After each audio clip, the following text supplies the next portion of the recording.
C2 C2 C2 के अलावा और कोई डाउट?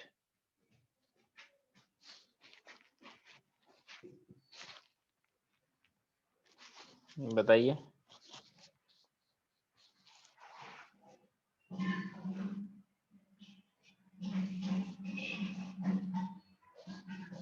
नहीं है। C2 में देखो क्या बोला है सर B10। कौन सा? B10। Exercise 1 part first discuss कर रहे हैं हम लोग। सर मेरे पास जो है, अच्छा तो सर आई थिंक आपने ग्रुप पर मेंस वाला भेजा था, क्योंकि मेरे पास जो है उसमें पार्ट 1 और 2 के उससे नहीं दिया हुआ है, ABCD और मतलब पूरा G तक एक्सरसाइज 1 है, फिर सीधा 2 दे दिया। ऐसा कुछ है क्या? मैंने मेंस वाला शीट सेंड कर दिया क्या? हाँ सर, क्योंकि वो ग्रुप वाले से मैं मतलब प्रिंट आउट लाया था जो ग्रुप पे है। हाँ सर मेंस वाला ही है। अरे भैया, तो तुमने कौन सा शीट सॉल्व किया है?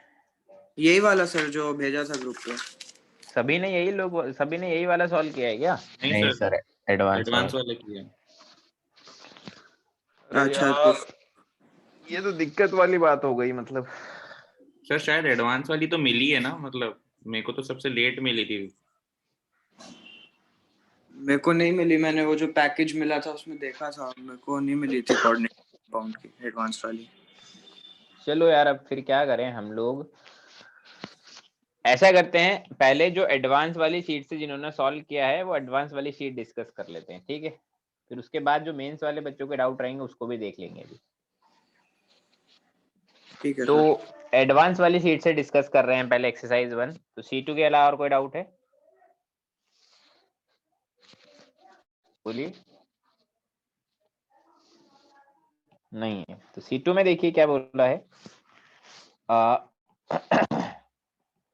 C2 में बोला गया है 1 ग्राम कॉम्प्लेक्स, एक कॉम्प्लेक्स दे रखा है जिसका मास हमें गिवन है कितना, 1 ग्राम, ठीक है। was passed through a cation exchanger to produce HCl.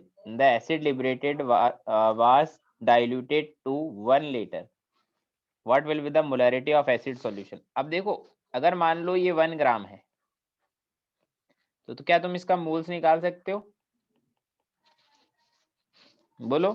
ग्राम हाँ। में वेट अपॉन इसका मॉलिक्यूलर वेट से मोल आ जाएगा। अगर मान लो इसके मोल, सपोज करो इसके जो मोल तुमने निकाले वो आए x मोल, तो इसके अंदर Cl माइनस आयन के मोल्स कितने होंगे?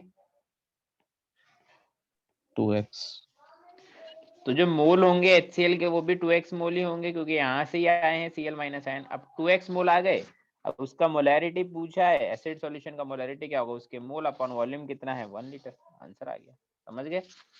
हाँ मुझे कैटायन एक्सचेंजर नहीं समझ रहा था। ठीक है सर। हाँ सर C4 वाला कैसे करना है, मोलर कंडक्टिविटी? आयन से देख लो ना, जितनी ज्यादा नंबर ऑफ आयन्स रहेंगे उसके अकॉर्डिंग आ जाएगा। जैसे C4 के अंदर देखो, पहले वाले में आयन कितना है, एक तो K प्लस है और एक इसके पास माइनस है। दूसरे वाले में कोई आयन ही नहीं है। हाँ सर। तीसरे वाले में आयन कितना है, ये 3 है, 2 प्लस का चार्ज 5। और 2 है 3 माइनस का चार्ज, है ना? और नेक्स्ट वाले में एक पर 3 माइनस का चार्ज प्लस एक पर 3 प्लस का चार्ज, इस पर Cl माइनस का चार्ज। तो देखो सबसे ज्यादा कंडक्टिविटी सेकंड की होगी, सॉरी थर्ड की, हाँ सर। फिर से फोर्थ की, फिर फर्स्ट की और सबसे कम सेकंड की। समझ गए? ठीक है सर, समझे। और कोई दिक्कत है ABC सेक्शन में? नहीं। सेक्शन DEF में कोई दिक्कत है? सेक्शन DEF में कोई दिक्कत है? D1 का 6। D1 का 6। और बोलिए। D1 में एक ऐसा डाउट था मुझको, क्या D1? मतलब एक सर पूछना था D1 में। हाँ पूछो ना तो। हाँ मतलब सर इसमें ना इन लोगों ने पीछे आंसर में सिर्फ एक Cl बाहर या फिर एक Br बाहर दिया है, तो 2 Cl बाहर भी तो हो सकता है। मतलब इसने कहीं ये नहीं दिया कि एक ही मोल AgNO3 है। ठीक है, अच्छा, ओके। चलिए D1 क्वेश्चन को पहले देख लेते हैं, फिर आगे के डाउट्स देख लेंगे। D1 में क्या बोला है, metal complex having composition this has been isolated in two forms A and B। The form A react with AgNO3 to gives white ppt, है ना। तो व्हाइट पीपीटी वो तभी देगा जब Cl बाहर रहेगा, है ना। ठीक है, अब जो क्रोमियम है ना, उसका तुम्हें एक चीज तो सेटिस्फाई करनी पड़ेगी, उसका कोऑर्डिनेशन नंबर 6। ठीक है, उसका कोऑर्डिनेशन नंबर 6 को भी तुम्हें सेटिस्फाई करके चलना पड़ेगा। अच्छा हाँ सर, समझ गया फिर तो। समझ गया। हाँ सर। अच्छा, 6th वाला क्या बोला है, right the formula of complexes having. अरे यार ये क्वेश्चन क्या है, अब एक्चुअल में रिएक्शन है ना उसकी हो गई है, क्या बोलते हैं, क्या क्वालिटेटिव की रिएक्शन हो गई, इनका कोई लेना देना नहीं है कोऑर्डिनेशन कंपाउंड से। जैसे मान लीजिए हमारे को AgCl का पीपीटी मिला, अब AgCl को एक्सिस अमोनिया के साथ रिएक्शन करवाए तो वो क्या बनाएगा, वो एक सॉल्युबल कॉम्प्लेक्स बनाएगा। अमोनिया के साथ हमेशा सॉल्युबल कॉम्प्लेक्स बनाता है Ag+ की फॉर्म में। ठीक है, चाहो तो यहाँ Cl- भी लिख सकते हो। Ag+ की फॉर्म में इसका कोऑर्डिनेशन नंबर हमेशा 2 ही रहता है, ये बताया है मैंने तुम्हें, बोलो। तो बस ऐसा रिएक्शन लिख देंगे, बात खत्म, समझ गए। या 2 एक अमोनिया लिख जगह दो क्योंकि, हाँ क्या हुआ। कॉन्सेंट्रेटेड लिखा है, एक जगह एक्वस अमोनिया लिखा है। अच्छा ऐसा भी कुछ लिखा है क्या, क्या बोला है, dissolve in aqueous ammonia and the concentrated ammonia respective the formula of complexes and precipitate। अच्छा, ऐसा भी लिखा है क्या। तो मेरे को लगता तो नहीं कोई डिफरेंस आएगा। एक्वस अमोनिया में डालो चाहे कॉन्सेंट्रेटेड अमोनिया में डालो, दोनों में सेम ही रिएक्शन होगा। जो मैंने लिखा है, अमोनिया के साथ ये कॉम्प्लेक्स बना लेता है और इसका के बहुत जबरदस्त होता है, 10⁻20 के अराउंड होता है आई थिंक। तो कॉन्सेंट्रेटेड अमोनिया और एक्वस अमोनिया का मतलब यही है कि एक में मतलब थोड़ा उसका ज्यादा है अमाउंट सॉल्यूट का, मतलब अमोनिया का, बाकी रिएक्शन ऐसा ही रहेगा। ठीक है, और ये जो क्वेश्चन है ये हमारे कोऑर्डिनेशन कंपाउंड से बिलोंग नहीं करता, ये क्वालिटेटिव एनालिसिस केटायन का क्वेश्चन है। ठीक है, ग्रुप 1 में Ag+ आता है, उसकी रिएक्शन हम लोग अमोनिया से पढ़ा, समझ गए। सर वैसे जो आंसर दिया है पीछे, वो एक बार AgCl से रिएक्ट करके वही बनाया है और एक बार AgBr से करके बनाया है, ऐसा क्यों किया उसने, मतलब कुछ ऐसे ही कर दिया कि बस मतलब। वो 2 अरे प्रेसिपिटेट है। क्वेश्चन तो पढ़ो पूरा, प्रेसिपिटेट की रिएक्शन करवा रही है, पीपीटी दोनों बन रहे हैं, AgBr भी बनता है AgCl भी बनता है। अच्छा ठीक है। और कोई डाउट है सेक्शन DEF में।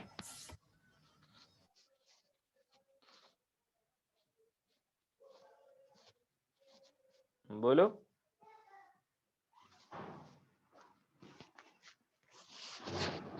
चलिए DEF में कोई डाउट नहीं है। इसके बाद हम लोग आते हैं, हमारे पास DEF के बाद क्या बचा है, GH। G तक ही दिया था बस मैंने, या H भी दिया था। H नहीं दिया था सर। दिया नहीं था पर हो गया। चलो दिया है उतना ही डिस्कस कर लेते हैं, मुझे पता नहीं है क्या रह गया। सेक्शन G में बोलो,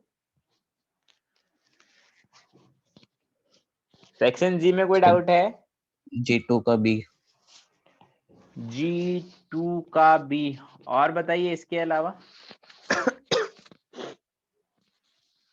इसके अलावा और कोई डाउट है।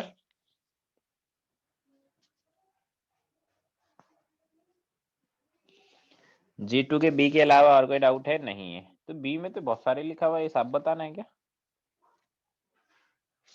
अच्छा B पूछा है, देयर आर 6, पहले वाले से लेना देना है क्या उसका। देयर आर 6 नहीं sir. Possible isomer for square planar palladium complex that contain 2 ammonia and 2। तो पैलेडियम है, उसमें स्क्वायर प्लेनर बन रहा है, ये बोलता है 2 अमोनिया है 2 HCN- है ना। ठीक है, 0 रहेगा ओवरऑल पे चार्ज, क्योंकि पैलेडियम 2+ HCN-2 में। Sketch the all 6 and label them according to the classification. तो देखो इसको ऐसा अज्यूम कर लो Ma2B2। ठीक है, अब देखो AABB, ठीक है, AABB, ये बात सही है, हाँ। बोलो। अब यहाँ पर देखो, मेरा A का मतलब अमोनिया है और B का मतलब HCN है। अब एक और केस बनाओ जिसमें तुम A ए बी बी रखते हो, एम को ए बी बी ए रखते हो। अब बी का मतलब क्या मान लो?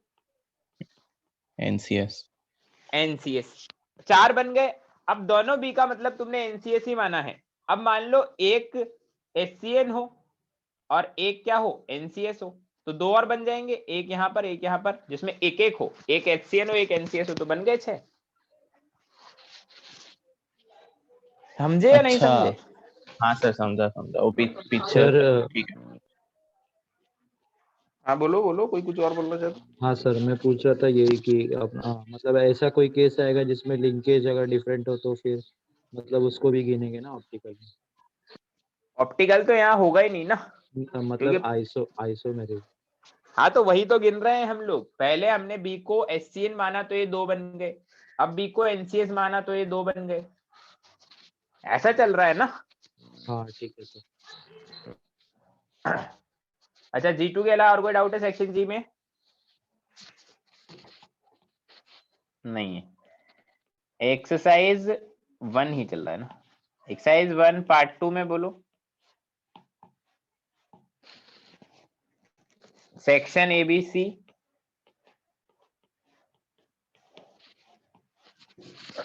सेक्शन एबीसी एक्सरसाइज 1 पार्ट 2 में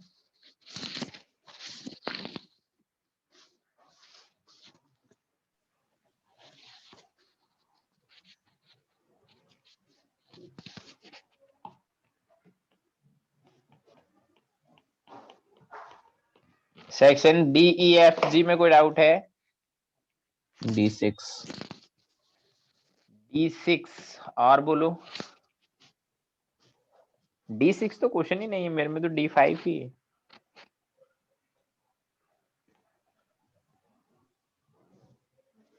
अच्छा और बताइए D6 के अलावा और कोई डाउट है? अच्छा D6 कौन सा क्वेश्चन है, पढ़ो ना एक बार। All the metal ions contains T2G6 EG0 configuration. Which of the following complex will be paramagnetic? वो D5 वाले के सर।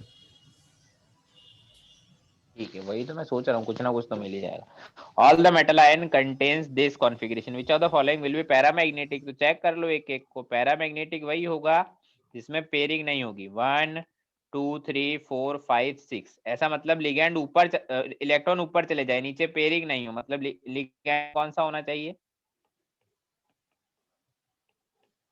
WFL बोलो। अब चेक करो ना WFL वाला केस किस में आएगा है, किस में पॉसिबल है? ऐसा सभी में ऐसा है, तो अब कैसे सर देखें उसमें इसको? CN4 है तो पैरिंग नहीं होगी।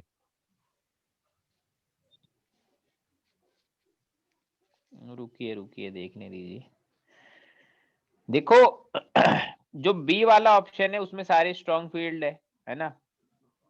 और जो हाँ सी वाले में भी स्ट्रॉन्ग फील्ड है। डी और ए वाले में क्या है, कुछ वीक फील्ड है कुछ स्ट्रॉन्ग फील्ड है। मतलब डी वाले में 5 स्ट्रॉन्ग है 1 वीक है, ऐसे ही ए वाले में 4 स्ट्रॉन्ग है 2 वीक है। तो अब हमारे पास यही ऑप्शन बचता है कि हम लोग अच्छा अच्छा अच्छा अच्छा अच्छा अच्छा एक चीज और है ना इसके अंदर, मैंने तुम्हें पढ़ाई होगी क्या, कि कभी भी लिगेंड के अंदर हमें देखना हो। अच्छा अच्छा एक चीज और है, रुको एक चीज और देखनी है हमें। यहाँ पर देखो, अब हमारा आंसर या तो ए होगा या डी होगा, ठीक है?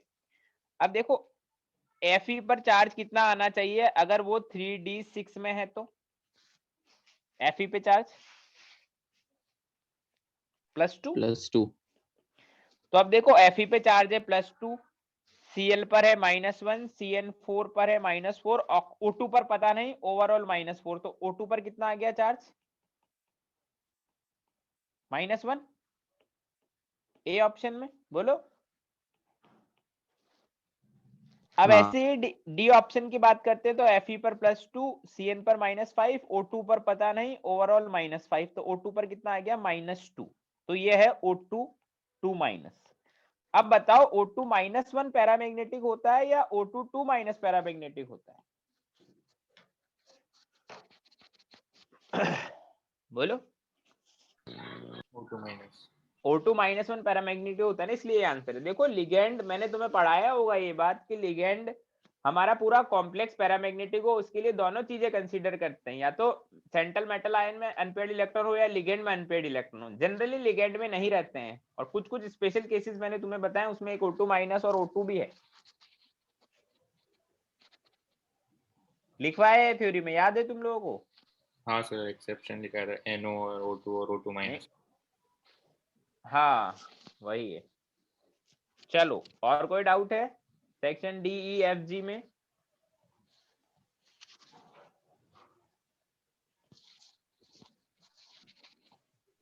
सर NiCO4 डायमैग्नेटिक होता है। मैंने जब एग्जाम्पल करवाए थे उसमें NiCO4 नहीं करवाया था क्या? याद करो एक बार। अच्छा हाँ, डायमैग्नेटिक होगा, DsP2 बनेगा। नहीं है।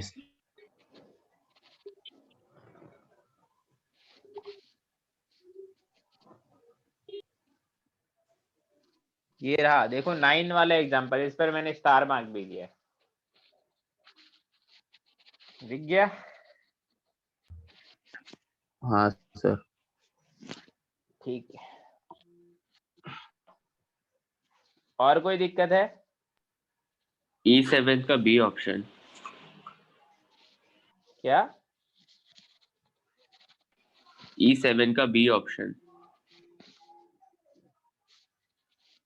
यार कोई तो मैसेज कर रहा है, ज्वाइन नहीं हो पा रहा, एक सेकंड रुको।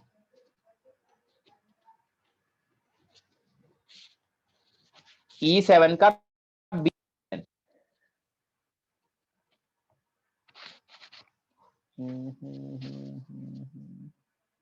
हाई स्पिन कॉम्प्लेक्स कौन सा है? तो हाई स्पिन कॉम्प्लेक्स मतलब आउटर वाले कॉम्प्लेक्स होते हैं हाई स्पिन, मतलब स्पिन जिसमें हाई हो, मतलब पेयरिंग नहीं हो, मतलब sp3d या sp3d2 टाइप के, तो सारे में ये है। अब हाई स्पिन कॉम्प्लेक्स कौन सा जिसमें पेयरिंग नहीं होगी? पेयरिंग उसी में नहीं होती इसमें वीक फील्ड लिगेंड होते हैं, मतलब Fe, Fe6 3 अच्छा हाँ माइनस। हाँ आ गया समझ गए? हाँ। और कोई दिक्कत है? नहीं है। चलिए अब हम लोग, जो बच्चे बाय मिस्टेक जेई मेन के शीट और उसमें कंफ्यूजन हो गया था, तो आज हम लोग कंफ्यूजन की वजह से जेई मेन वाला शीट भी एक बार देख लेते हैं। जेई मेन वाले शीट में इसको जो जो डाउट है सेक्शन ए से लेकर जी तक सभी एक साथ बोल दीजिए। D14 सर C6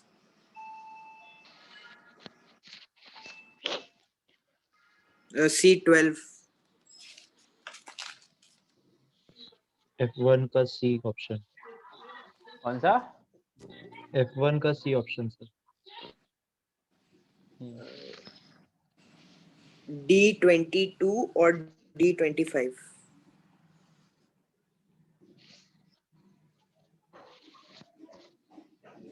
और बताइए।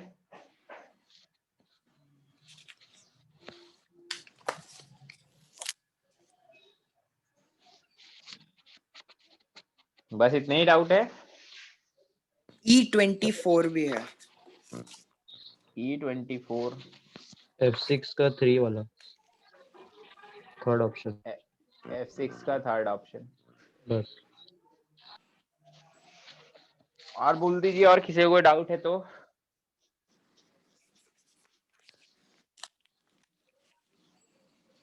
नहीं है।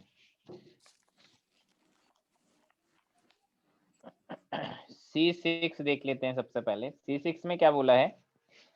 The complex compound which is found by the nitrate and bromide ligands give 2 mole of AgBr BBT when react। अरे जिसमें बाहर Br माइनस होंगे, दो Br माइनस होंगे, वही तो 2 मोल AgBr देगा। बाहर दो Br माइनस किसमें है? जो बाहर होंगे वही Br माइनस के फॉर्म में जाएंगे। बोलो। ठीक है सर, समझा। है ना, इसलिए वो ए ऑप्शन हमारा आंसर हो जाएगा। C12 सी वाले सारे हो गए हमारे, है ना। C12 में क्या बोला है? A coordination complex of cobalt has the molecular formula containing 5 ammonia molecule and 1 nitro group and 2 chlorine। मतलब 5 अमोनिया है, 1 नाइट्रो है और 2 क्लोरीन है।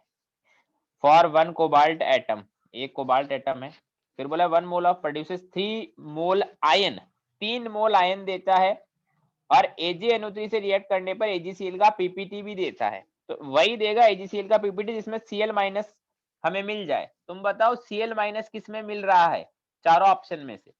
तो वो तो पहले वाले में है। ठीक है, पहले वाले में ही है ना बस, तो वो मेरा आंसर हो गया, बात खत्म। हाँ ठीक है ठीक सर। D14 में क्या बोला है?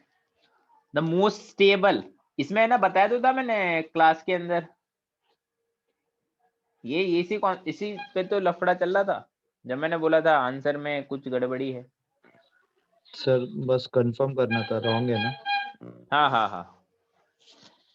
D14 के बाद D22 में क्या है? अच्छा तुम तो, अरे ये वाला क्वेश्चन तो जब क्लास में जब बातें चल रही थी तब इसका आंसर तुम लोग क्या बता रहे थे? कौन सा सर? ये D14? हाँ सर मेरे को सी लग रहा है, क्योंकि उसमें सारे हाँ, मेटल सी आइटम, आंसर होगा, सी आंसर होगा। और फर्स्ट हाँ वाले में सर तो कुछ बन ही नहीं रहे, तो इब्राहिम बोला था कुछ डेल्टा से चेक करने को। नहीं वैसे नहीं होगा, सी ही आंसर होगा इसका। D22 में देखो क्या बोला है, which of the following complexes exhibit the highest paramagnetic behavior? देखो highest paramagnetic behavior वही शो करेगा जिसमें maximum number of unpaired electron होंगे। अभी कर सकते हो, बोलो। सर वो किया था इसमें OX की, एक तो हम क्या ऑक्सीडेशन नंबर लेंगे, मतलब ऑक्सीडेशन स्टेट लेंगे। OX ऐसा होता है ना? ऐसा होता है ना, OX 2-। हाँ सर। अच्छा ठीक है, आई थिंक वही प्रॉब्लम थी, मैं फिर से एक बार कर लूंगा तो फिर हो जाएगा। अभी D25 में क्या बोला है?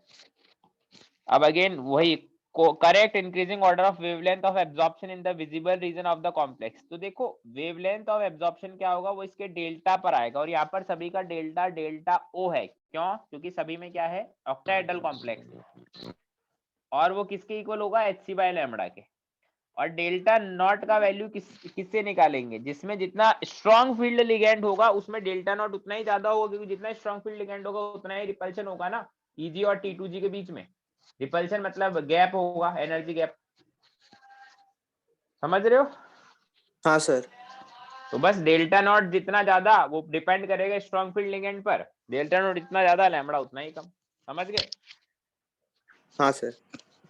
चलिए D25 हो गया। अब E24, फिर F1 F6। E24 में क्या बोला है? Which are the following complex ion exhibit to absorb visible light. अरे भैया ये कैसे बताएंगे कि वो विजिबल लाइट को एब्जॉर्ब कर रहा है?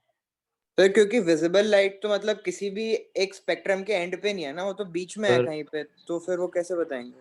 सर पहले और दूसरे वाले में मैंने चेक किया तो स्कैंडियम पे +3 चार्ज है और टाइटेनियम पे +4 है। ठीक है, तो अनपेयर्ड इलेक्ट्रॉन से निकाल लेंगे। हाँ सर। देखो स्कैंडियम पर 3+ का चार्ज है, टाइटेनियम पर +4 का चार्ज है, और जिंक पर 2+ का चार्ज है। तो इन सभी में कलरलेस होती है। इन सभी में क्या है कि अनपेयर्ड इलेक्ट्रॉन ही नहीं है, अनपेयर्ड इलेक्ट्रॉन क्या है, एब्सेंट है। ठीक है, अच्छा हाँ ठीक है, फिर तो कलरलेस हो अरे जाएंगे। ये तुम सभी लोगों ने, मैंने जो तुमको आईडी का वो दिया है, पासवर्ड वगैरह, उसी से आए हो ना सभी लोग? हाँ जी हाँ सर। Sir, yes sir. कोई एक है बार बार मैसेज कर रहा है सर, ज्वाइन नहीं हो पा रहा है, 1 सेकंड रुकिए, मैं उसको कुछ सेटलमेंट कर देता हूँ। यही तो नहीं है कहीं, ये तो पहले भी था या अभी आया है? 1 सेकंड रुकिए।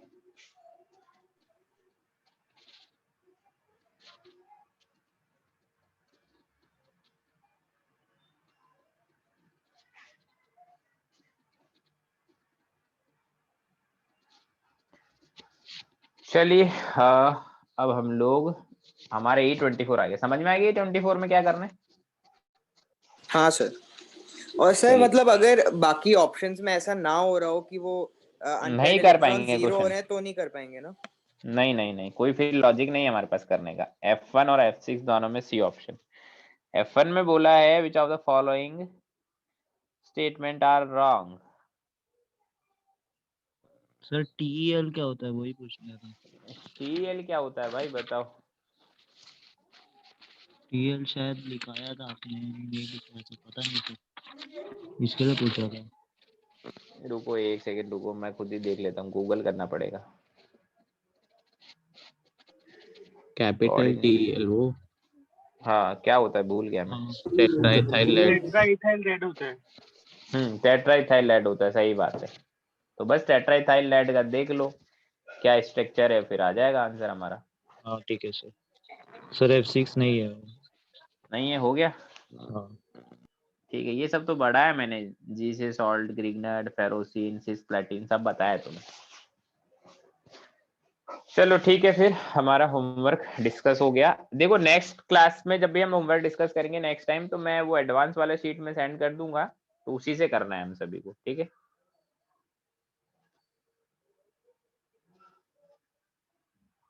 ठीक है सर। चलिए हम लोग, ये क्या ओपन हो गया,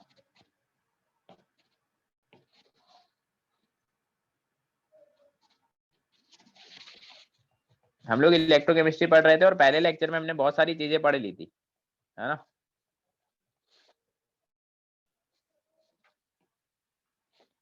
हमने फर्स्ट लेक्चर में ये पढ़ लिया कि इलेक्ट्रोकेमिस्ट्री होता क्या है, electrochemical cell, oxidation of cell के बारे में किया था, उनके मेजर जो भी काम होते हैं वो नोट पॉइंट डाल के अलग दिए थे, रिडक्शन ऑफ के बारे में पढ़ लिया था, सॉल्ट ब्रिज की क्या फंक्शनैलिटी होती है वो हमने देख ली थी। फिर उसके बाद हमने कंस्ट्रक्शन ऑफ डेनियल सेल देखा था, स्टैंडर्ड सेल पोटेंशियल की डेफिनेशन, फार्मूला क्या होता है, फिर कुछ नोट पॉइंट आके कुछ बातें लिखी थी, सेल रिप्रेजेंटेशन लिखा था, फिर कुछ क्वेश्चन हमने किए थे। इतना क्लियर है? सर उसमें आपने एक बार बताया कि वो मेटल और आयरन में वो जो इक्विलिब्रियम एकदम शॉर्ट टाइम के लिए एस्टैब्लिश होता है, उसका क्या आपने रीजन बताया था? रीजन यही बताया था, इक्विलिब्रियम ज्यादा लंबे टाइम तक इसलिए नहीं चलता, जैसे सपोज करो एनोड सोर्स ऑफ इलेक्ट्रॉन की तरह काम करता है। अब हाफ सेल है तो जहां वहां पर जो इलेक्ट्रॉन प्रोड्यूस होंगे वो कहीं जा नहीं पाएंगे, तो वो रॉड पर एकदम इकट्ठे हो जाएंगे, तब रॉड पे एक नेगेटिवली चार्ज डेवलप हो जाएगी रॉड से अब जिंक 2+ आयन का निकलना मुश्किल है, क्योंकि रॉड नेगेटिवली चार्ज हो चुकी है, तो अपने जिंक 2+ आयन को हमेशा अपने पास अट्रैक्ट करके रखेगी, इसलिए इक्विलिब्रियम बहुत शॉर्ट टाइम में एस्टेब्लिश हो जाता है। तो सेल हमारा वर्क नहीं करता ज्यादा टाइम तक, तो हम ऐसा ही मानते हैं कि सेल हमारा वर्क ही नहीं कर रहा। ठीक है सर। अब हम लोग नेक्स्ट बात करते हैं, क्या हो रहा है यार, ये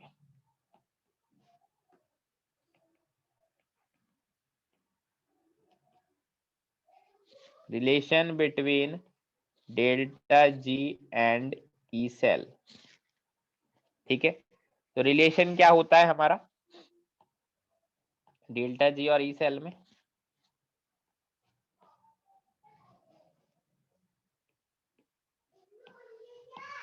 जो हमारा रिलेशन होता है डेल्टा जी और ई सेल में, वो रिलेशन होता है delta G equal to n F E cell, और ऐसे ही डेल्टा जी नॉट लिखूंगा तो क्या होगा minus n F E naught cell. ये रिलेशन होता है, पढ़ा है तुमने, बोलो। Yes sir. हाँ सर। ठीक है, अब इसमें देखो सबसे इम्पोर्टेंट बात क्या है, ये रिलेशन वैलिड है हमेशा, valid for both half cell and complete cell. तो फाइनली मतलब हो गया का relation between delta G and E cell हम लोग पढ़ रहे हैं, उसमें हमने बोल दिया है कि वैलिड है बोथ हाफ सेल और कंप्लीट सेल, दोनों ही सेल के लिए ये वैलिड है। अब यहाँ पर एफ का मतलब क्या है, एफ का मतलब है फैराडे, यस सर। 1 फैराडे का मतलब 96500। डेल्टा जी तो हमें पता है, ये ई हमें पता है। अब एन का मतलब क्या है, एन क्या होता है,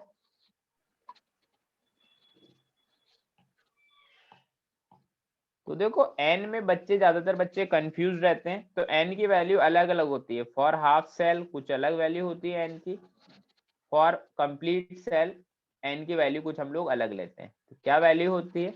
फॉर हाफ सेल होता है n का मतलब number of electron involves in a half cell reaction. Half cell reaction में जितने इलेक्ट्रॉन इन्वॉल्व है वो हमारा क्या होगा?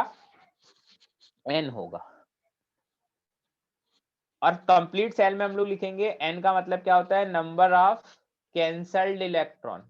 कौन से इलेक्ट्रॉन कैंसल्ड होंगे?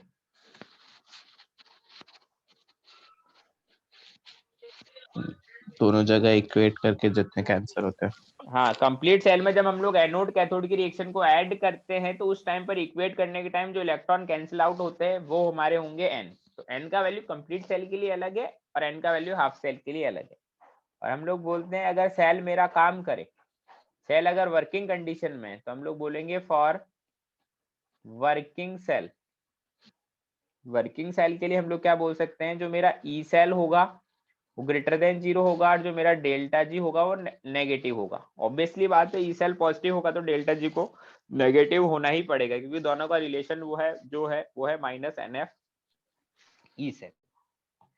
अब हम लोग बात करते हैं प्रॉपर्टीज की। क्या क्या प्रॉपर्टीज है हमारे डेल्टा जी की? तो देखो जो जो काम की प्रॉपर्टीज है इलेक्ट्रोकेमिस्ट्री के रिगार्डिंग हम लोग सिर्फ वही प्रॉपर्टी के बारे में बात करेंगे, प्रॉपर्टीज ऑफ डेल्टा जी। पहली प्रॉपर्टी क्या है? It is an extensive property, है ना। एक्सटेंसिव प्रॉपर्टी मतलब अमाउंट पे डिपेंड करता है। कैसे? जैसे हम लोग बोलते हैं कि सपोज करो कोई रिएक्शन है ए से 2 प्लस 2 इलेक्ट्रॉन। अगर इस रिएक्शन का डेल्टा जी क्या है? x है। और अगर इस रिएक्शन को मान लो मैंने 3 से मल्टीप्लाई कर दिया तो इस रिएक्शन का डेल्टा जी क्या हो जाएगा? 3x हो जाएगा ना। 3x क्यों हुआ? क्योंकि देखो एक हाफ सेल का रिएक्शन, अब हाफ सेल के रिएक्शन में डेल्टा जी का मतलब तो -NF सेल है ना। और यहाँ पर को मैंने 3 से मल्टीप्लाई कर दिया। पहले वाले केस में n की वैल्यू 2 थी, अब n की वैल्यू 6 हो गई, तो n की वैल्यू 3 टाइम्स हुई तो डेल्टा जी की वैल्यू ऑटोमेटिकली 3 टाइम्स हो जाएगी। बोलो। हाँ सर। हाँ सर। सेकेंड प्रॉपर्टी है it is N additive property, मतलब हम लोग इसको डायरेक्टली ऐड कर सकते हैं। It is N additive property मतलब अगर ए से ए प्लस इलेक्ट्रॉन हमारा, इसके लिए डेल्टा जी का वैल्यू अगर x दिया है, और ए प्लस से A2 प्लस इलेक्ट्रॉन, इसके लिए डेल्टा जी का वैल्यू अगर y दिया है, तो दोनों को हम लोग अगर ऐड करें, मतलब रिएक्शन को ऐड करें, तो क्या होगा? A2 प्लस से 2 इलेक्ट्रॉन। रिएक्शन ऐड करने पर ये होता है, तो अगर रिएक्शन ऐड करिए तो उनके डेल्टा जी भी क्या हो जाएंगे? ऐड हो जाएंगे। मतलब रिएक्शन में जैसे हमारे डेल्टा एच ऐड होते हैं ना रिएक्शन को ऐड करने पर, सेम वैसे ही डेल्टा जी भी ऐड हो जाएंगे।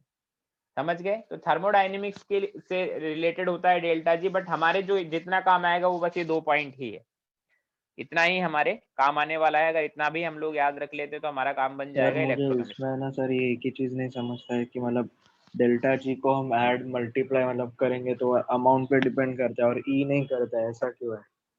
बता रहा हूँ। प्रॉपर्टीज ऑफ ई सेल क्या है? सर वो फॉर्मूला में नेगेटिव साइन का मतलब क्या है? नेगेटिव साइन का मतलब क्या आएगा? कोई मतलब नहीं है नेगेटिव साइन का। रिएक्शन की स्पॉन्टेनिटी के लिए डेल्टा जी हमेशा नेगेटिव होता है, तो रिएक्शन फॉरवर्ड डायरेक्शन में जाएगी, मतलब सेल काम करेगा, तो सेल का पोटेंशियल तो पॉजिटिव होता है, डेल्टा जी को नेगेटिव रखना है, इसलिए हमने नेगेटिव साइन लगा दिया है। रिएक्शन तभी तो स्पॉन्टेनियस होती है, तब डेल्टा जी क्या होता है? नेगेटिव। अब देखो नेक्स्ट हमारा क्या है, हम लोग ई सेल के लिए बोलते हैं it is an extensive property. ठीक है। अब जो हमारा ई होता है ना वो अमाउंट पे डिपेंड नहीं करता। अब जो बोल रहे हैं हम कि डेल्टा जी तो अमाउंट पे डिपेंड कर रहा है बट ई अमाउंट पे डिपेंड नहीं कर रहा। इसका मतलब ये है कि सपोज करो तो हमने इंटेंसिव होगा ना? हाँ सॉरी उल्टा लिख दिया मैंने, इंटेंसिव बोला बट शायद एक्सटेंसिव लिख दिया, ऐसा कुछ किया मैंने। हाँ इंटेंसिव होगा, है ना।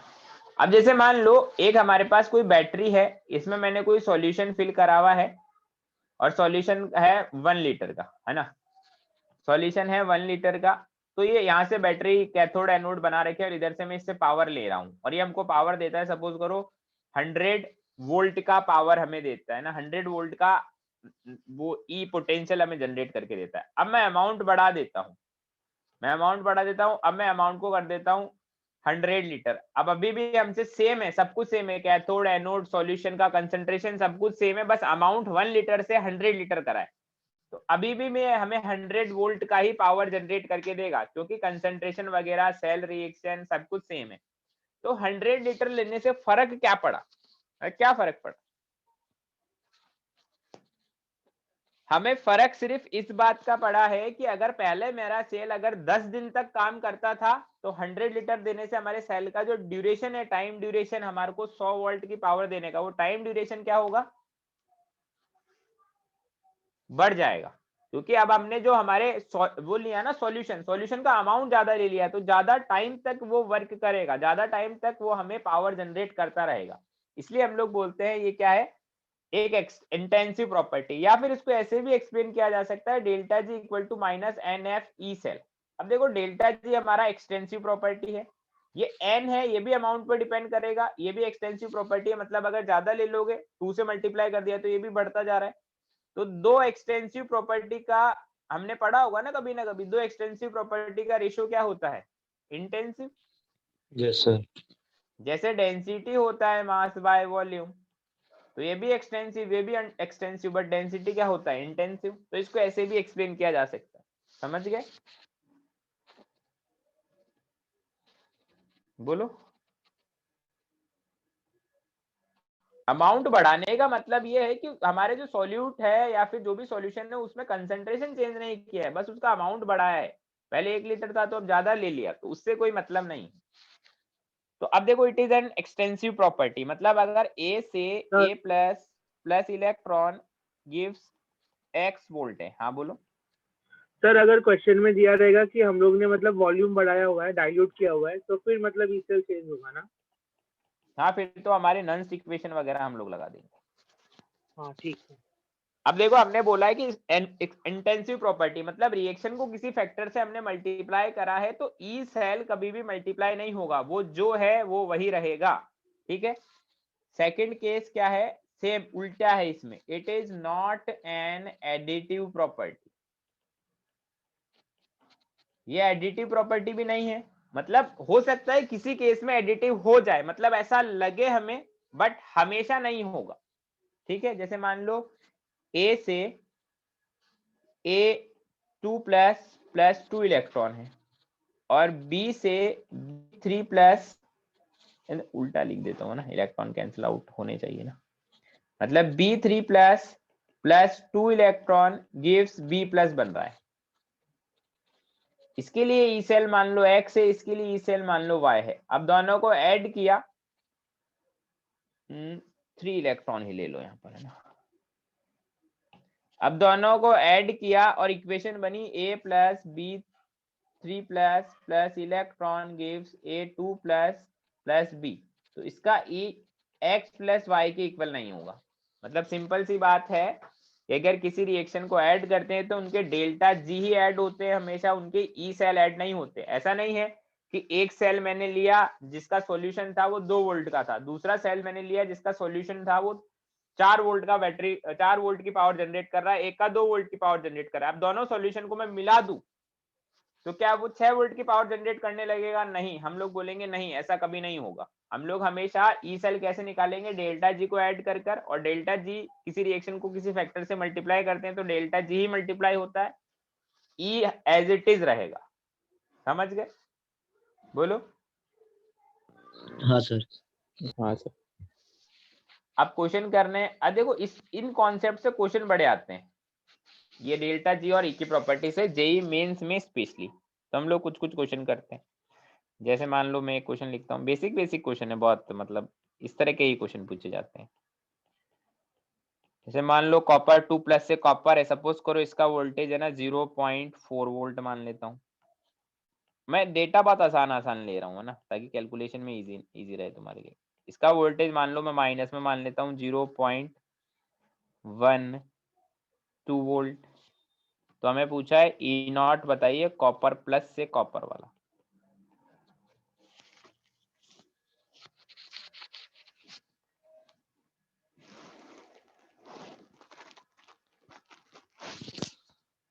बताइए जल्दी से बताइए क्या होगा।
-0.4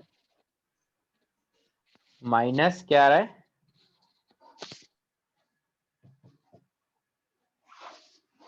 बोलो।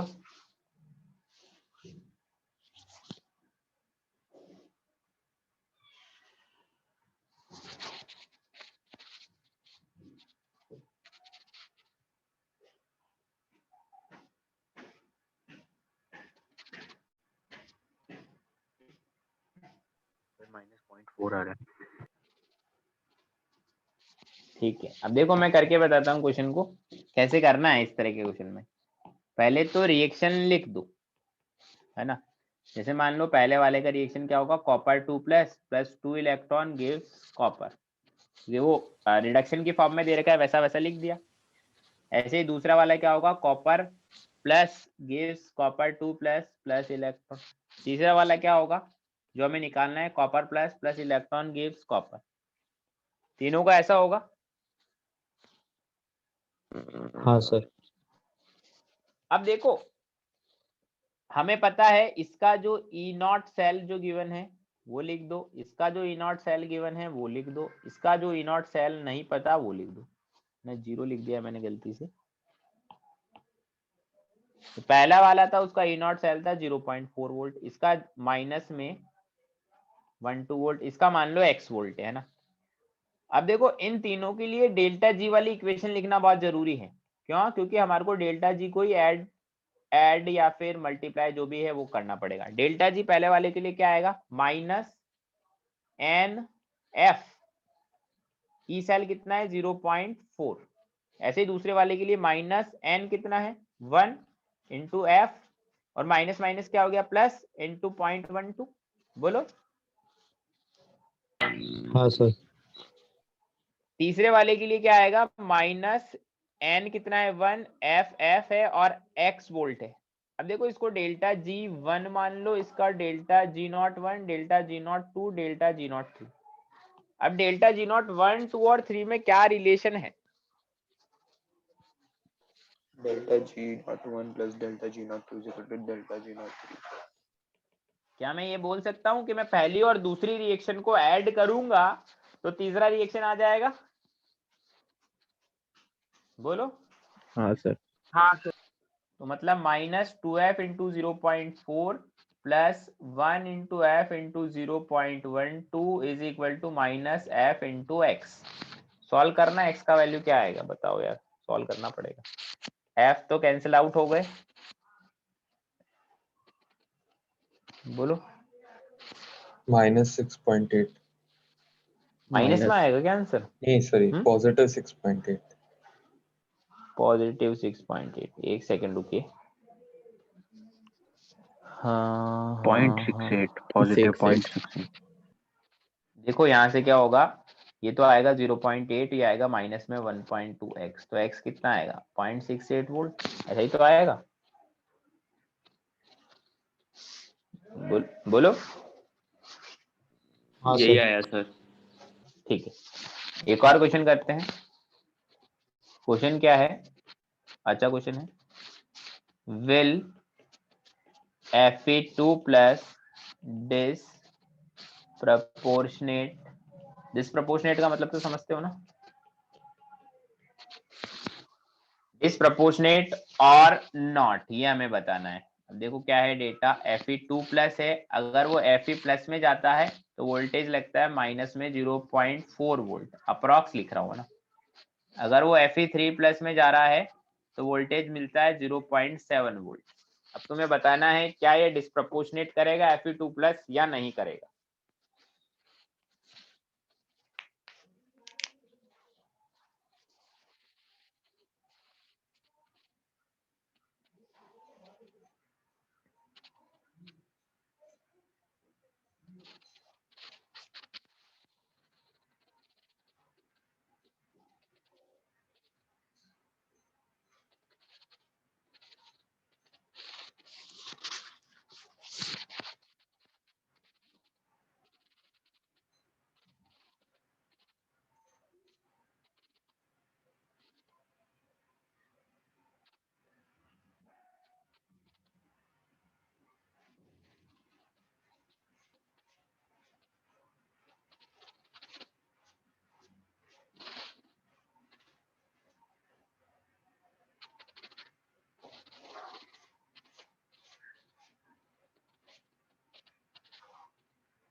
हो गया क्या,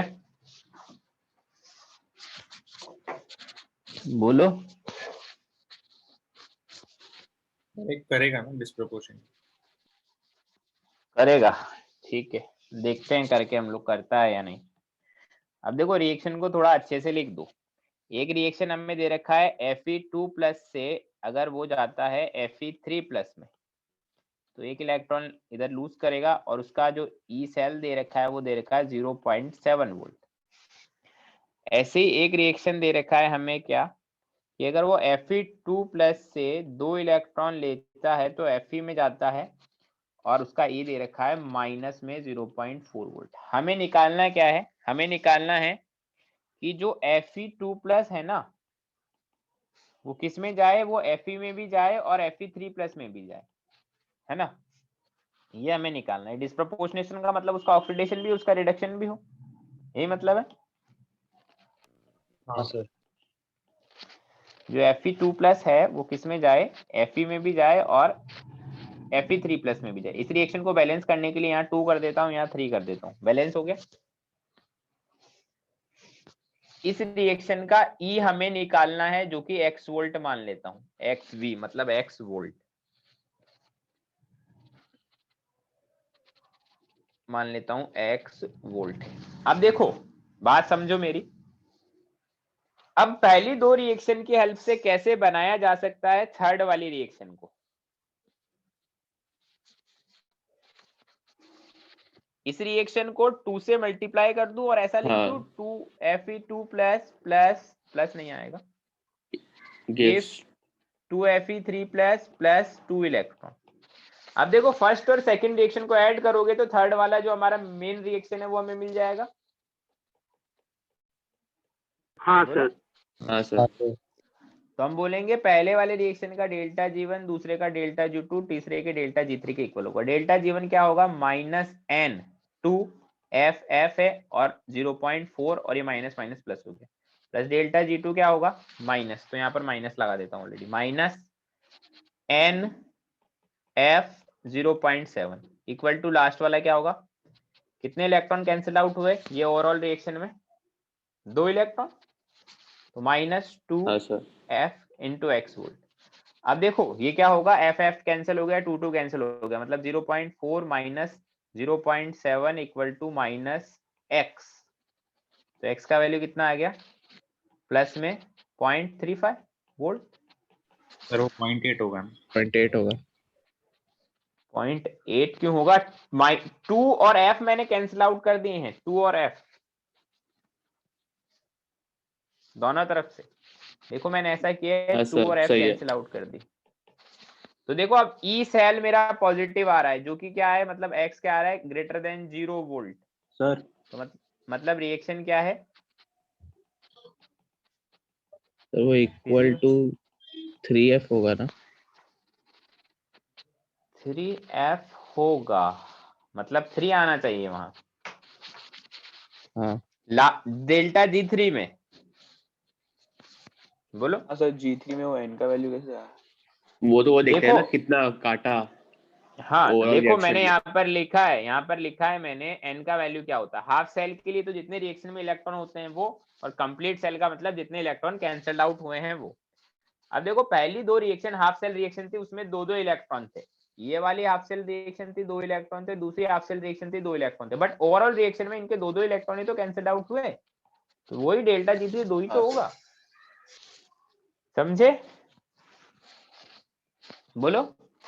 हाँ सर।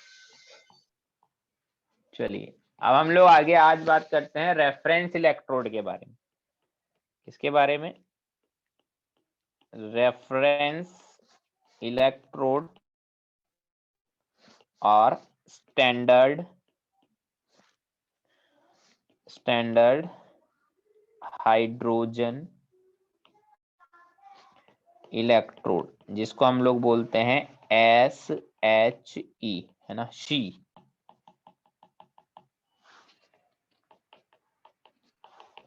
अब देखो हम लोगों को रेफरेंस इलेक्ट्रोड का जरूरत क्यों पड़ा है, क्योंकि हमें पता है कि हम लोग सिर्फ सेल में 2 जो कैथोड एनोड है उनके इलेक्ट्रोड पोटेंशियल का डिफरेंस निकाल सकते हैं, बस सेल पोटेंशियल का मतलब इलेक्ट्रोड पोटेंशियल का डिफरेंस, और सेल पोटेंशियल हम लोग मेजर कर सकते हैं वोल्टमीटर की हेल्प से, हम लोग सिर्फ इलेक्ट्रोड पोटेंशियल का डिफरेंस निकाल सकते हैं, इंडिविजुअल इलेक्ट्रोड पोटेंशियल हम लोग नहीं निकाल सकते। तो इंडिविजुअल इलेक्ट्रोड पोटेंशियल के लिए हमने क्या करा, किसी भी एक इलेक्ट्रोड को स्टैंडर्ड इलेक्ट्रोड मान लिया अपनी तरफ से, तो हमने हाइड्रोजन इलेक्ट्रोड को स्टैंडर्ड इलेक्ट्रोड मान लिया और उसका सेल पोटेंशियल इलेक्ट्रोड पोटेंशियल कितना माना, 0, ताकि समथिंग -0 इक्वल टू 0 ही आ जाए, sorry something -0 equal to something आ जाए, तो हमें उस इलेक्ट्रोड का पोटेंशियल पता चल जाए। क्यों, क्योंकि डिफरेंस तो वही होगा जो उस इलेक्ट्रोड का पोटेंशियल होगा, क्योंकि SHE का इलेक्ट्रोड पोटेंशियल तो 0 है ना, समझे या नहीं समझे, बोलो।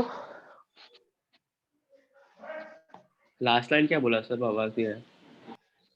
मैं बोल रहा हूं कि हम लोग सिर्फ सेल पोटेंशियल निकाल सकते हैं, सेल पोटेंशियल का मतलब हम लोग इलेक्ट्रोड में पोटेंशियल का डिफरेंस निकाल सकते हैं, बट कभी भी इंडिविजुअल इलेक्ट्रोड का पोटेंशियल मेजर नहीं कर सकते। तो इंडिविजुअल इलेक्ट्रोड का पोटेंशियल मेजर करने के लिए हमने क्या लिया, स्टैंडर्ड हाइड्रोजन इलेक्ट्रोड, अब उसका पोटेंशियल हमने 0 माना। अब यहाँ पर मान लो डिफरेंस निकालना है, इधर मान लो जिंक का हाफ सेल है, जिंक 2+ और जिंक का, और इधर हाइड्रोजन का है जो कि 0 होता है, तो जो डिफरेंस आएगा वो इसके इलेक्ट्रोड पोटेंशियल के इक्वल ही तो आएगा। हाँ हाँ तो बस यही मैंने बोला। अब देखो इसके बारे में जो बातें मैंने इमेज ऐड करी है यहाँ पे, इसमें क्या लिखा है, the absolute value of electrode potential can never be calculated, so we use reference electrode. यही बात मैंने अभी थोड़ी देर पहले ही बोली थी, इलेक्ट्रोड पोटेंशियल के एब्सोल्यूट वैल्यू नहीं निकाल सकते हम लोग, सिर्फ इलेक्ट्रोड पोटेंशियल का डिफरेंस निकाल सकते हैं, जिसको हम लोग सेल पोटेंशियल बोलते हैं। Standard hydrogen electrode is used as a reference electrode to determine electrode potential of other electrode. तो ठीक है, हम लोग इलेक्ट्रोड पोटेंशियल निकाल लेंगे दूसरे इलेक्ट्रोड का, अगर हमने स्टैंडर्ड हाइड्रोजन इलेक्ट्रोड का यूज कर रहे हैं, क्योंकि इसका हमने क्या मान लिया है 0। नोट डाल के वही बात लिखी है मैंने, electrode potential of SHE is 0 at all temperature. नीचे लिखा है actually SRP and SOP of SHE is not equal to 0 but assume to be 0 for reference. Actual में इक्वल नहीं, एक्चुअल में 0 नहीं होता, बट हम लोग मान लेते हैं कि वो 0 है। समझे इतना? हाँ सर। ठीक है, अब हम लोग बात करते हैं construction of standard hydrogen electrode. Construction of standard hydrogen electrode, क्या कंस्ट्रक्शन होता है इसका? एक बीच में देखो प्लेटिनम की रॉड होती है, हमें एक इनर्ट और रॉड लेनी पड़ेगी, क्योंकि एक तरफ तो H+ आयन होते हैं, एक तरफ H2 गैस होता है। तो यहाँ पर कोई भी सॉलिड हमारे पास सरफेस नहीं है, इसलिए हमने इनर्ट इलेक्ट्रोड ले लिया, प्लेटिनम का इलेक्ट्रोड, जिसको नीचे से थोड़ा मार मार के चपटा कर दिया, उसको हमने बोल दिया थिन शीट ऑफ प्लेटिनम। अब यही है कि जो प्लेटिनम इलेक्ट्रोड है उसके ऊपर से देखो एक वायर कनेक्टेड है व्हाइट कलर से। अब इसमें यहाँ से H2 गैस डालेंगे और अंदर क्या होगा, H+ का एक्वस सॉल्यूशन होगा। इतनी बात समझ आती है? वैसे ये सब कंस्ट्रक्शन वगैरह तुम्हारे इतना काम का नहीं है, क्योंकि तुम्हें कोई बोर्ड के पेपर तो देने नहीं है। समझे? हाँ सर। अच्छा, एक चीज और यहाँ पर मैं लिख देता हूँ, क्या? जो इनर्ट इलेक्ट्रोड होता है, इनर्ट इलेक्ट्रोड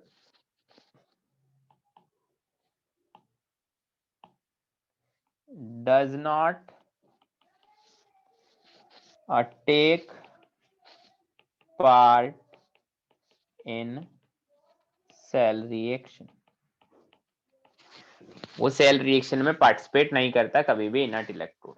ठीक है, अब हम लोग आगे बात करते हैं, क्या हम लोग बोलते हैं नेक्स्ट कि इसमें सेल रिप्रेजेंटेशन कैसा होगा, रिएक्शन कैसी होगी।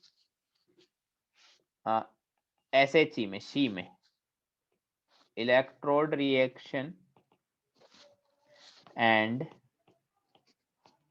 Representation, electrode reaction and representation. अब उसमें अलग अलग केस है। पहला कि अगर ये मान लीजिए ऐसा हो, if it works as cathode, अगर मान लो ये कैथोड की तरह काम करे तो क्या होगा। केस नंबर 2 क्या है, इफ पहले लिखना पड़ेगा, if it works as anode तो क्या होगा। देखो कैथोड पर क्या होता है, रिडक्शन, तो रिडक्शन होगा, तो रिडक्शन का मतलब क्या होगा कि जो H+ आयन है वो +1 स्टेट में है, वो 2 इलेक्ट्रॉन गेन करेंगे और H2 गैस में चले जाएंगे, यहाँ पर रिडक्शन हो गया। और यहाँ पर जो E0 सेल होगा उसको कैसे रिप्रेजेंट करेंगे, E0 H+ एक्वस से किस में जा रहा है, H2 गैस में जा रहा है। ठीक है, मतलब वो क्या है, उसका SRP है, रिडक्शन पोटेंशियल है, और वो कितना होता है, बोलो 0 वोल्ट। अगर हमें इसको रिप्रेजेंट करना हो तो कैसे रिप्रेजेंट करेंगे, एक दो तो लगा देंगे क्या, हमारे सॉल्ट ब्रिज, और इधर जो भी एनोड होगा वो लिख दिया जाएगा। हम तो बोल रहे हैं अगर ये कैथोड की तरह काम करे तो H+ एक्वस, इसका कंसंट्रेशन 1m क्योंकि स्टैंडर्ड है, H2 गैस प्रेशर 1 बार, और एकदम बिल्कुल टर्मिनल पर हम लोग किसको लिख देते हैं, इनर्ट इलेक्ट्रोड, इनर्ट इलेक्ट्रोड को। ठीक है, अगर मान लो एनोड की तरह वर्क करे तो क्या होगा, ऑक्सीडेशन होगा, मतलब हमारा रिएक्शन क्या हो जाएगा, उल्टा हो जाएगा। H2 gas gives 2H+ aqueous plus 2 electron. ठीक है, तो हम लोग कैसे लिखेंगे, E0। हाँ बोलो सर, एनोड की तरह काम करे तो उसमें सॉल्ट ब्रिज का क्या ही, मतलब सॉल्ट ब्रिज तो यूज नहीं होगा ना, मतलब एक ही तो क्या है। अरे मैं बोल रहा हूं, अगर मान लो इसको किसी भी सेल में कहीं कैथोड की जगह चिपका रखा है, अगर इसको किसी भी सेल में एनोड की जगह चिपका रखा है, मतलब अकेला ये नहीं है, इसके साथ दूसरे भी लोग हैं, तो ये दोनों की तरह काम कर सकते हैं ना, कैथोड एनोड। हाँ सर। तो इसका SOP क्या हो गया, इसका SOP हो गया है 0 वोल्ट, है ना। अब देखो होगा क्या, प्लेटिनम सॉलिड, H2 गैस 1 बार, H+ एक्वस 1m, और इधर 2 ये, और इधर जो भी कैथोड है उसको लिख देंगे। जो होगा वो हमें पता नहीं है, बस हमें ये पता है कि हमारा ये एनोड की तरह काम कर रहा है। कैथोड जो भी होगा उसका रिएक्शन इधर लिख देंगे, बाकी ऐसा होगा। ये समझ में आता है सभी को इतना? हाँ सर। हाँ सर। चलिए अब हम लोग हमारे सबसे इम्पोर्टेंट चीज के बारे में बात करते हैं, जो जेईई मेंस के पॉइंट ऑफ व्यू से सबसे ज्यादा इम्पोर्टेंट है। क्या? Electrochemical series. तुम लोगों को याद है इलेक्ट्रोकेमिकल सीरीज? अब कोई बोलेगा सर याद तो थी बट भूल गए।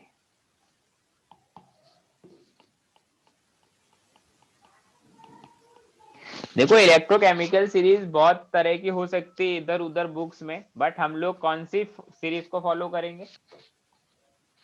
एनसीईआरटी वाली जो हमारे एनसीईआरटी में लिखी है हम लोग उसी को फॉलो करेंगे, क्योंकि जनरली इलेक्ट्रोकेमिकल सीरीज से क्वेश्चन जो आते हैं वो जेईई मेंस में ही पूछे जाते हैं। एडवांस में इलेक्ट्रोकेमिकल सीरीज से क्वेश्चन नहीं पूछा जाता, मतलब जनरली ऐसा ऑब्जर्व किया है ना। तो इसलिए हम लोग जेईई मेंस के पॉइंट ऑफ व्यू से देखें तो इलेक्ट्रोकेमिकल सीरीज वही लिखेंगे जो एनसीईआरटी में गिवन है ना। उससे पहले मैं कुछ बातें लिख देता हूँ। हम लोग बोलते हैं इफ इलेक्ट्रोड पोटेंशियल, मतलब कौन से पोटेंशियल की बात कर रही है? रिडक्शन पोटेंशियल को ले रहे हैं हम लोग। If electrode potential of all electrodes is measured with SHE, SHE के साथ मेजर्ड इसलिए कर रहे हैं ताकि हम लोग उनका इंडिविजुअल इलेक्ट्रोड पोटेंशियल निकाल पाए। And then arranged in a series, मतलब इंक्रीजिंग ऑर्डर में अरेंज करके मैं तुम्हें बताऊंगा, है ना। मैं जो लिखूंगा वो इंक्रीजिंग ऑर्डर होगा। Arrange in a series, then such series is called electrochemical series, है ना। हम लोग इलेक्ट्रोकेमिकल सीरीज में क्या लिखेंगे? सभी का स्टैंडर्ड रिडक्शन पोटेंशियल निकाल लेंगे और उनको एक अरेंज कर देंगे एक इंक्रीजिंग ऑर्डर में। किसका इंक्रीजिंग ऑर्डर? उनके एसआरपी डेटा। तो मैं टेबल बना रहा हूं एक, तो उसको देख लो ध्यान से। हाँ देखो कैसा टेबल होगा।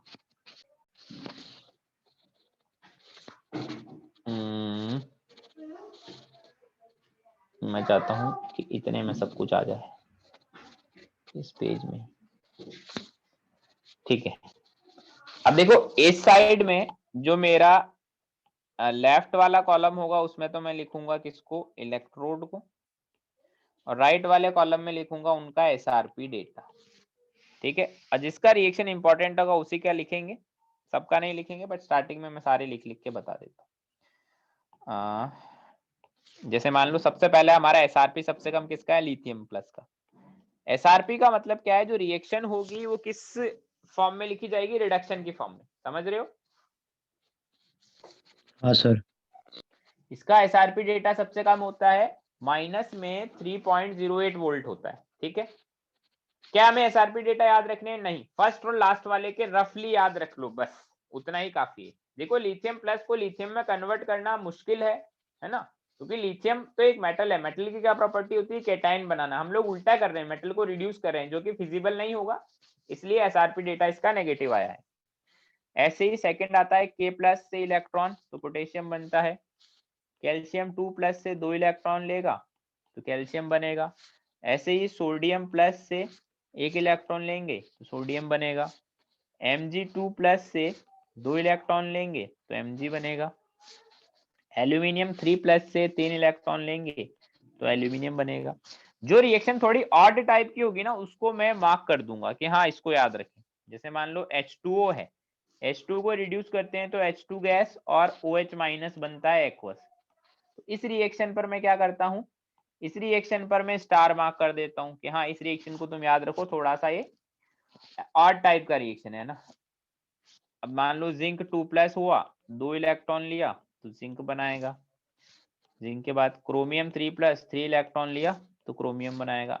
एक बार एनसीईआरटी से मैच कर लेना, वैसे तो सही ही है बट फिर भी।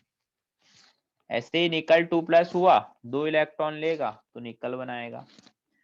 SN 2 प्लस हुआ, 2 इलेक्ट्रॉन लेगा तो टिन बनाएगा। Pb2+ हुआ, 2 इलेक्ट्रॉन लेगा तो Pb बनाएगा। अब बीच वाला रिएक्शन क्या है, 2H plus 2 electron gives H2 gas. इस बीच वाले को मैंने अलग क्यों लिखा है,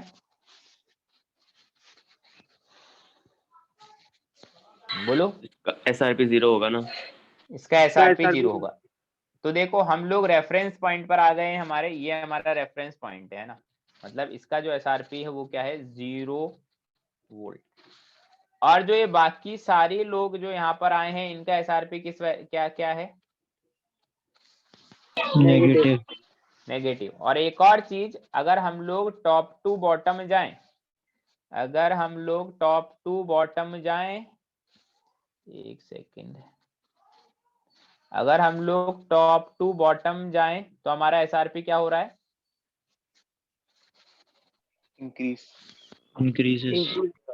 हमारा SRP इंक्रीज हो रहा है, क्योंकि मैंने ऊपर ही लिखा दिया था SRP के इंक्रीजिंग ऑर्डर में हम लोग लिख रहे हैं। तो देखो पहले नेगेटिव में था, अब इंक्रीज होता होता 0 तक तो हमने लिख दिया है, अब कुछ पॉजिटिव वाले वैल्यूज लिखने हैं ना, 0 तक हमने लिख दिया। अब देखो पॉजिटिव कहाँ से स्टार्ट होता है, AgBr से।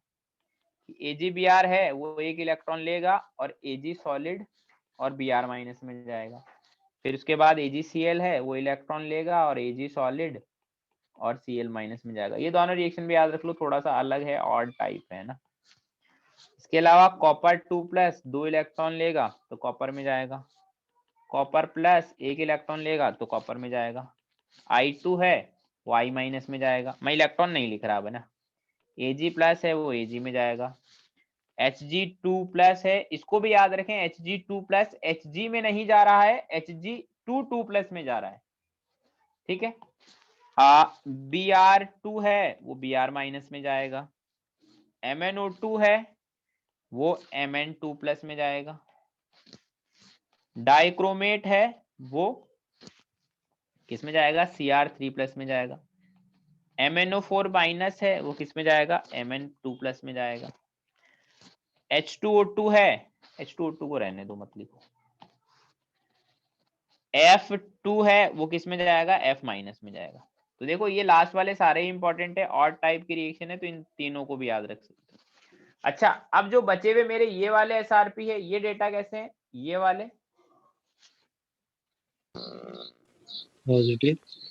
पॉजिटिव, बट इसमें भी वही हो रहा है कि अगर हम लोग टॉप टू बॉटम जा रहे हैं, टॉप टू बॉटम जा रहे हैं तो क्या हो रहा है, SRP इंक्रीज कर रहा है, इंक्रीज कर रहा है। और जो लास्ट वाला है उसमें भी तुम डेटा चाहो तो याद रख सकते हो, लास्ट वाले में डेटा याद रख सकते हो, जो इसका है +2.87 वोल्ट, ठीक है। अब कोई बोलेगा कि सर हम इसको याद कैसे रखें, अब वो तुम्हारी इच्छा है, जैसे भी तुम्हें याद रखना है, ये टेबल याद होनी चाहिए बस, ठीक है। कैसे भी करके याद करो, बट ये टेबल हमें एग्जैक्टली जितनी मैंने लिखाई है उतनी याद होनी चाहिए, ठीक है। अच्छा जैसे मैंने यहाँ पर लिखा SRP माइनस में 3.08 है सबसे पहले वाली रिएक्शन में, तो ये SRP किसका है, लिथियम का या लिथियम प्लस का, लिथियम प्लस से लिथियम बनने का, ठीक है। तो ये SRP डेटा है लिथियम का, लिथियम का नहीं, लिथियम प्लस का। कि लिथियम प्लस का रिडक्शन पोटेंशियल क्या होगा, मतलब ऑब्वियसली वो रिड्यूस होगा, लिथियम तो और रिड्यूस नहीं हो सकता। सेम ऐसा ही सबसे लास्ट वाला 2.87 वोल्ट, ये SRP किसका है, ये F2 का SRP डेटा है, F2 से F- में जा रहा है उसका SRP डेटा है, ठीक है, समझे।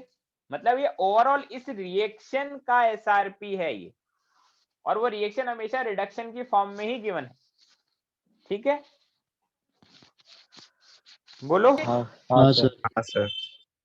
चलिए अब नोट डाल के मैं कुछ पॉइंट लिखवा देता हूँ, वो बेसिक पॉइंट है जो मैं अपनी लैंग्वेज में लिखवा रहा हूँ, क्योंकि बच्चों को बहुत कंफ्यूजन रहता है इस चीज में। जैसे मान लो, सपोज करो फॉर एग्जांपल, देखो हम लोग ऐसा बोलते हैं ना कि कोई भी रिएक्शन होती है, केमिकल इक्विलिब्रियम में हमने ऐसा बोला था कि कोई भी रिएक्शन होती है जिसका K का वैल्यू जितना ज्यादा होता है उसका रिएक्शन का फॉरवर्ड में जाने का टेंडेंसी उतना ही ज्यादा रहता है, ऐसा बोलते हैं हम लोग। Yes sir. Yes sir. तो सेम चीज तुम लोग यहाँ भी बोल सकते हो क्या, कि रिएक्शन में अगर ई सेल का वैल्यू जितना ज्यादा होगा रिएक्शन की फॉरवर्ड में जाने की टेंडेंसी, या फिर रिएक्शन की फॉरवर्ड में फिजिबल होने की टेंडेंसी उतनी ही ज्यादा होगी, समझ गए। रिएक्शन में ई का ई सेल का वैल्यू जितना ज्यादा होगा, जितना बड़ा वैल्यू होगा, रिएक्शन उतनी ही आसानी से फॉरवर्ड में चली जाएगी। ये चीज तुम यहाँ भी बोल सकते हो। जैसे सपोज करो x प्लस प्लस इलेक्ट्रॉन करके x बनता है और एक है y प्लस प्लस इलेक्ट्रॉन करके y बनता है। इनका स्टैंडर्ड रिडक्शन पोटेंशियल सपोज करें हमको गिवन है, रफ डेटा ले लेता हूँ, एक का 8 वोल्ट एक का 5 वोल्ट, ठीक है। अब मैं तुमसे पूछूं रिडक्शन की टेंडेंसी किसकी अच्छी है, कौन इजीली रिड्यूस हो रहा है? y plus y plus y plus के रिडक्शन की टेंडेंसी अच्छी है। हाँ y प्लस के रिडक्शन की टेंडेंसी अच्छी है x प्लस के कंपैरिजन में, ठीक है। दोनों ही रिएक्शन फिजिबल है क्योंकि दोनों का ही ई नॉट जो है वो पॉजिटिव है, बट एक रिलेटिव टेंडेंसी भी तो होती है। तो हम बोलते हैं y प्लस इजीली रिड्यूस हो जाता है as compare to x plus. अच्छा, मैं अगर तुमसे पूछूं ऑक्सीडेशन की टेंडेंसी, x और y में ऑक्सीडेशन की टेंडेंसी किसकी ज्यादा है? x की। अब देखो ऑक्सीडेशन की टेंडेंसी एक्चुअल में फिजिबल तो दोनों की ही नहीं है, क्योंकि दोनों को ऑक्सीडाइज करेंगे तो रिएक्शन उल्टा होगा, तो हमारा ई सेल क्या हो जाएगा, नेगेटिव हो जाएगा। बट फिर भी अगर रिलेटिवली देखें तो ऑक्सीडेशन की टेंडेंसी किसकी ज्यादा होगी? x की। ठीक है। अब अगर हम लोग बात करें better reducing agent, reducing agent कौन अच्छा है? दोनों में से अच्छा रिड्यूसिंग एजेंट कौन है? x। देखो रिड्यूसिंग एजेंट वही अच्छा होगा जो अपने आप को ऑक्सीडाइज कर ले। रिड्यूसिंग एजेंट मतलब सामने वाले को रिड्यूस करेगा, है ना। एजेंट का मतलब तो ये होता है ना जो सामने वाले को रिड्यूस करे। रिड्यूसिंग एजेंट वही होगा जो सामने वाले को रिड्यूस करे। सामने वाले को रिड्यूस मतलब खुद को ऑक्सीडाइज, खुद को अच्छा ऑक्सीडाइज कौन करेगा? X। समझे? बोलो। हाँ सर। बेटर ऑक्सीडाइजिंग एजेंट कौन है, मतलब अच्छा ऑक्सीडाइजिंग एजेंट कौन है? y प्लस y प्लस मतलब खुद को जो इजीली रिड्यूस करे। खुद को इजीली रिड्यूस कौन कर रहा है? y plus. मतलब y प्लस मेरा अच्छा ऑक्सीडाइजिंग एजेंट है। समझ में आ रही है कहानी? हाँ सर। अगर मान लो इन दोनों को मिला के मुझे एक सेल बनाना हो जो कि वर्किंग कंडीशन में रहे हमेशा, तो कैथोड और एनोड पर किस किस को रखना पड़ेगा? कैथोड पे पर y और एनोड पर x। देखो एनोड पर x और कैथोड पर y की रॉड बनानी पड़ेगी और एनोड पर x की रॉड बनानी पड़ेगी। एनोड का मतलब ऑक्सीडेशन, ऑक्सीडेशन किसका होगा? x का। रिडक्शन किसका होगा? y का। इसलिए कैथोड पर y की रॉड, एनोड पर x की रॉड। समझ गए? सर वो ऑक्सीडेशन टेंडेंसी में x का y से ज्यादा क्यों है? क्योंकि यहाँ पे दोनों ही नेगेटिव है ना। रिलेटिव टेंडेंसी की बात हो रही है दोनों में। बेटर, दो में से बेटर कौन है? अगर दोनों ही खराब है तो दोनों में से कोई तो बेटर होगा ना। बस रिलेटिव टेंडेंसी की बात। समझ गए? सर ये इलेक्ट्रोकेमिकल सीरीज में पूछना था कि जैसे मतलब Cl नेगेटिव है और Br नेगेटिव है, तो उसमें हम लोग कैसे HRP कंपेयर करेंगे कि मतलब उन दोनों में से अभी किसका देखो, ज्यादा है? अभी वो सब चीजें अभी मैंने पढ़ाई नहीं, अभी मैं पढ़ाना बाकी है। ये तो मैंने नोट डाल के ऐसे ही मतलब बेसिक जानकारी दे दी। अभी मैं पूरा बताऊंगा एप्लीकेशन ऑफ इलेक्ट्रोकेमिकल सीरीज डाल के, एक एक करके सारी बातें करेंगे हम लोग, ठीक है। हाँ सर। चलो अब देखो, अब मैंने जो ये सारी चीजें तुम्हें बताई अभी रफली, उसको मैं एक बार और अच्छे से बता देता हूँ। Application of ECS। अच्छा, हमारे क्लास कितने बजे तक है? 11:15। टाइम हो गया। टाइम हो गया क्या यार? फ्लो में हमने ज्यादा, कोई बात नहीं, इसको ना नेक्स्ट क्लास में पढ़ लेंगे ना। मेरा एक थोड़ा एकदम कोऑर्डिनेशन से रिलेटेड एक डाउट था। बोलो क्या डाउट है?